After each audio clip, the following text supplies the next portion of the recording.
Hello, traders. FX Pip Collector here. Today is Thursday, November 20th, and this is my analysis for the US dollar Canadian, and we're on the daily time frame to start with.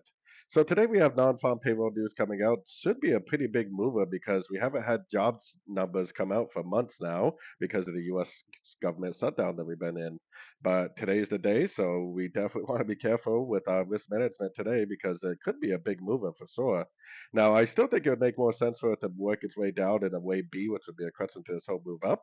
But we cannot deny that the trend is still up. We do not have a breaker structure down yet.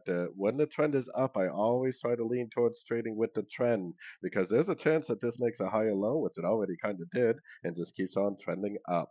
So going down to the 1 hour time frame, we are following a structure on the way up because I mean it definitely looks like a possible, ABC pullback right here. So if it does go to a Fibonacci level and then break structure to the downside with momentum, then I will definitely stop looking for logs and start looking for shorts. But I need to see that break of structure to be confident about that because there's a chance, especially with the fact that the daily and weekly is up, that it just goes up and up and up and just keeps on making higher highs, higher lows. So I will allow the market to tell me what to do next by either seeing a break of structure at a Fibonacci level or seeing no break of structure and continuing to look for longs the whole way up. So anyways, don't forget to check out my website linked over here in the corner. And as always, thank you for watching and happy trading.